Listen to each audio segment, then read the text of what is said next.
Hey everyone, welcome back to CryptoCache. Thank you very much for joining me here. I hope you are having an amazing day. We're taking a look here at Bitcoin. Once more, of course, help understand best practice and big picture. And once again, I do hope that you and your family are doing very well today. Happy Tuesday, if I believe today is the correct day for that. It feels like a Monday and or a Friday. And I'll explain what I mean by that here in just a moment because of all this red. That being said, I'm not a financial advisor. I love teaching people how to trade. I hope you can learn something today. If you want to become a better trader, CryptoCache.tech is the site. I have a trading academy where you can learn to trade the way that I do. And of course, more importantly, an amazing community and a signal group where I send out signals for every single trade that I take. That being said, taking a look here at Bitcoin. I've got this kind of jumbled up mess here. Let me explain what that is, because I was pointing this out to my community yesterday and just kind of highlighting the stark realities of Mondays and Fridays. Now, what I mean by that, so we look at Friday here, the opening candle for Friday was a significant decrease in value. So in this 4-hour time frame, the price went from, what is it? Drum roll, please. Went from top to bottom 4.4%. We take a look at yesterday's price action. Top to bottom, we saw 4.7%.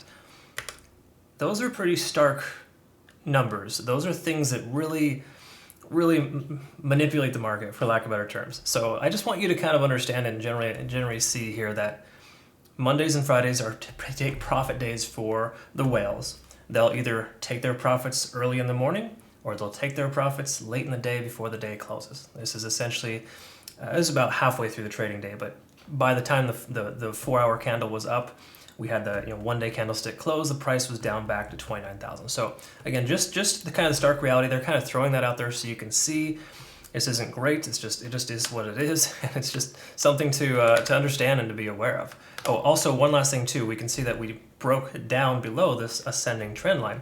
So this breakout never happened. Okay.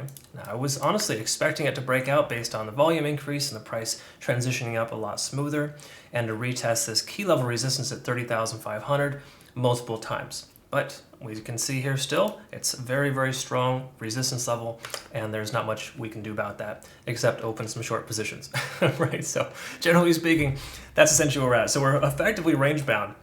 If you look in the last, basically 10 days, the last 10 days approximately, the price is ranged from 28.7 to 30,500. If we lose 28.7 here, there's a great chance we're going to see a retest of 27,000. So just be mindful and aware of the fact that the likelihood of the price coming down, once again, is still very high, and that this little false potential breakout from yesterday was a lesson learned for a lot of folks, including me. I mean, I had a long signal that got stopped out because of that. And of course, regardless of that, you kind of got to get back on the saddle, and it does happen sometimes. So if you are frustrated by a long position that you took recently, try not to get in your head. It's important to get back on the horse and to start a new day. And today could be that day, right? So we'll go ahead and see what that looks like on the daily. Actually, let's reiterate just some obvious stuff here. This kind of reaffirms the overall direction. There is obvious. And I know we've talked about this many times before, but if you are new to the channel, it's helpful for you to know we're underneath the 20-day set moving average and above the 50.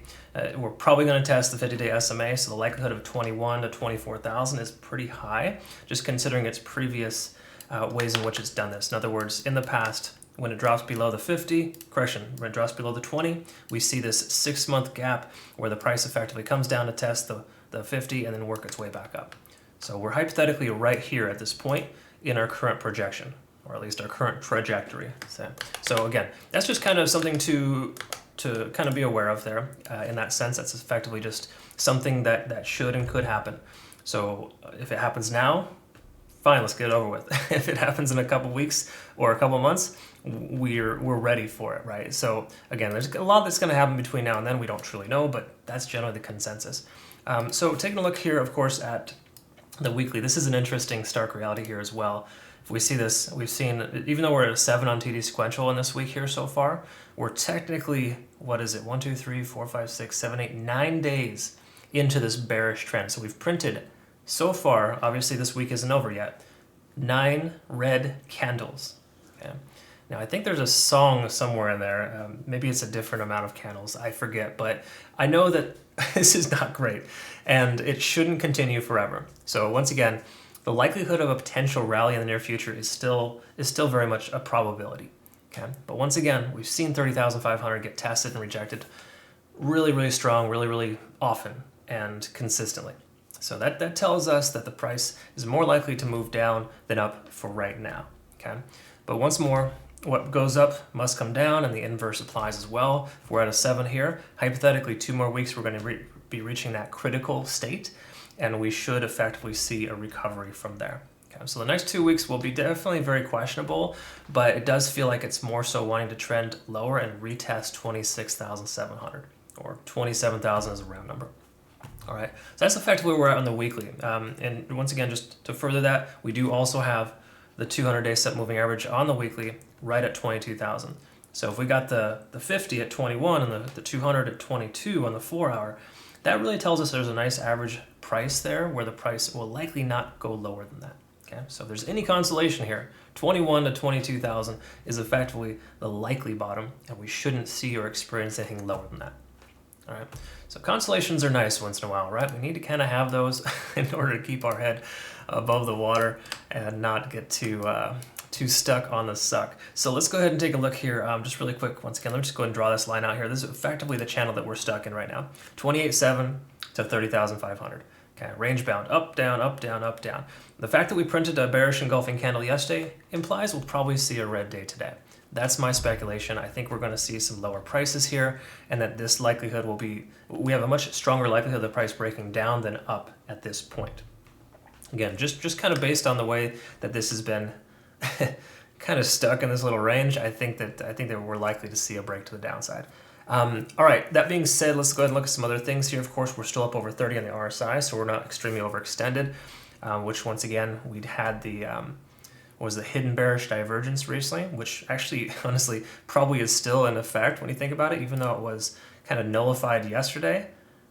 It's right back on track if you consider this here. So again, hidden bearish divergence is really just telling us that the indicators are lying to you, and then it's not going to do what you think it's going to do. Because the price really should be higher now based on the way that the RSI is working and trending.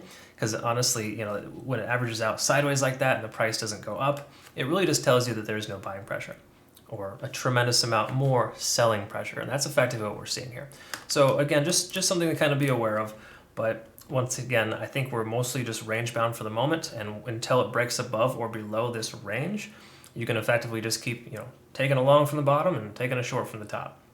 I don't think a long position would be advantageous right now. Based on yesterday's events and the way that things are going right now, probably not the best idea to open a long if you were to maybe no stop loss in a very small position, you know, something that just kind of is more long term. You better off dollar cost averaging, honestly. Just add to your position if you feel this is a good value. I think 29,000 is a good value, but again, price will likely go lower. So do not spend all your money right now. Make sure you keep some money aside. All right, let's look at the 4 hour, kind of start wrapping this up here. Once again, we can kind of see the stark reality here of this channel that we're stuck in, and just kind of got to respect the fact that it's going to be like this for a little while. Range bound is perfectly fine. You can actually get some really good trades in there. But just please be prepared if the price were to come back up and retest this level, you can expect a rejection, especially if it happens on a Friday.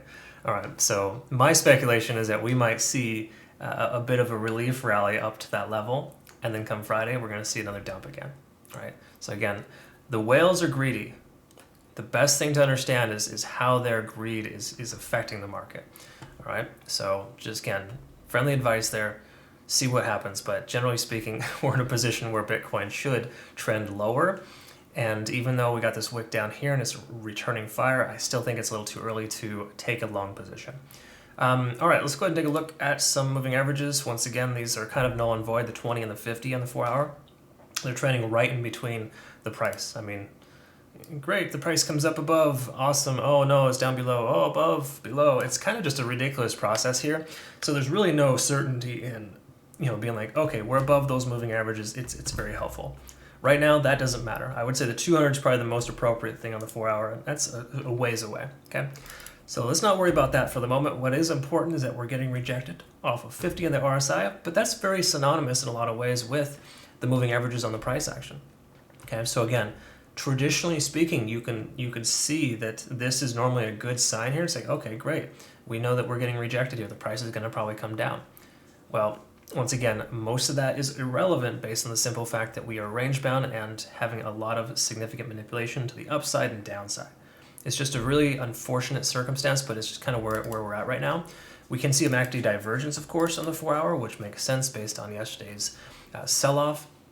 So once again, most signs are pointing down, but we don't have that true confirmation at this point. It's kind of just this little fun game that they're probably playing with us right now.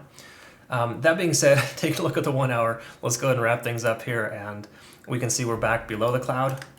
Again, this is null and void in most cases, because you see this crap here where the price comes up, hangs out for a little while, comes down. I mean, just like, this is just a kind of stupid in a lot of ways, and I hate to sound frustrated by it, because it's aggravating the way that it's not doing what it's supposed to be doing, and then the price action is just kind of stuck on stupid. So once again, all good, right? Because we got to get back on the horse and just kind of accept the fact that it's a bearish divergence. We're in a bearish overall situation, but we can expect some type of potential rally in the near future. So I know I'm probably contradicting myself, and I've been told recently, like, hey, you're telling us it's going to go up and it goes down, and dude, what else can you do? Honestly, you have to be able to understand how they work. And at this point, everything is kind of pointing down.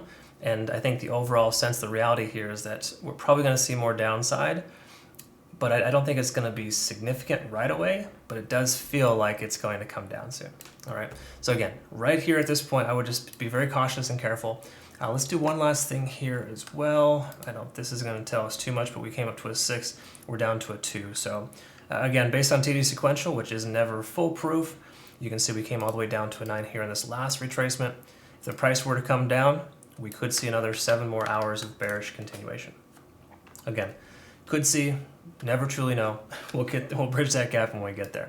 So I would just once again urge caution with long positions, and just make sure that you're careful on your positions that you take. Again, small positions is probably the best and safest way to go. Thankfully, in our position that we took yesterday that got stopped out, it was a small position, and that happens sometimes. But with this market right now, it's important not to get greedy, and a good thing to do too, as well, as if you get stopped out on a trade, don't revenge trade and just kind of jump right back in.